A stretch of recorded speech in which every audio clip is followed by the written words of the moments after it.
have to keep going and going and going. It's the insanity of being entrepreneurs, right? Probably built a good team. Built a good team. You need a good team to build a company. One more. Let's get one more. You had a brilliant idea. A brilliant idea. Listening to customers. Yes. Yeah. And listening to customers. Okay, listening to customers, brilliant idea. And luck. I always hear luck, right? You need a certain amount of luck to get anywhere. Although 15 years later, how much luck is there really, right?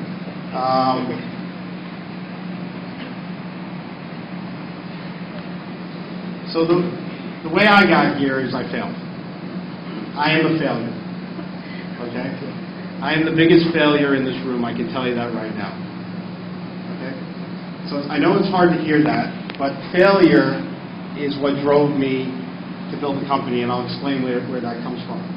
I graduated college in 1991, and I had an idea for building my first company. This actually is my second company. And so my first company, I was going to build interactive kiosks for college campuses, like touchscreen type things, and I came out of college, and I thought, colleges need kiosks. I got 10 credit cards at the time, perfect way to fund, good venture capital from Bank of America. I funded through credit cards. I put $5,000 on each credit card. I had $50,000 worth of venture capital. I went into the world. I had all that energy. I built it up. I hired 4 or 5 people. We signed up a bunch of schools. I went for it. We signed up advertisers on this. This is way before the internet. So did all of that. And then 1995 comes around, and I lose everything. Everything. Now, I've always tried to understand why I lost everything. Was it the bad product idea? Was it that I hired bad people? Was it I wasn't lucky?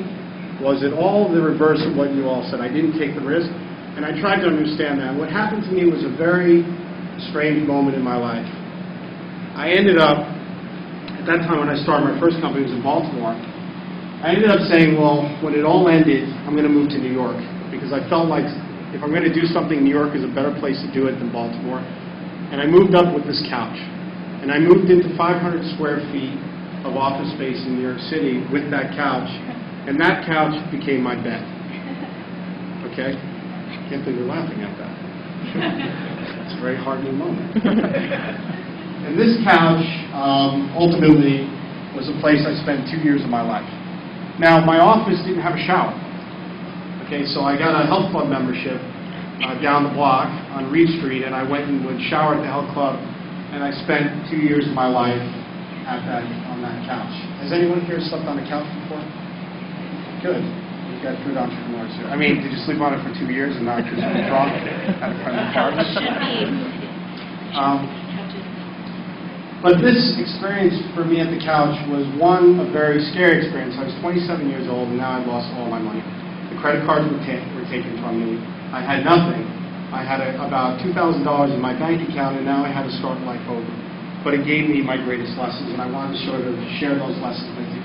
The interesting part is when we went public, the auditors went through all the financials and looked at the first 2 years and saw that I took out $10,000 a year the first 2 years. And so they asked, like, you must have been taking cash on the side, or where was the money? Because you can't live in New York City paying rent, eating, having fun, and doing all that on about $800 or $1,000 a month. But that's what I had to do to continue on and to be here today. So I want to share a couple of those lessons. So the first lesson is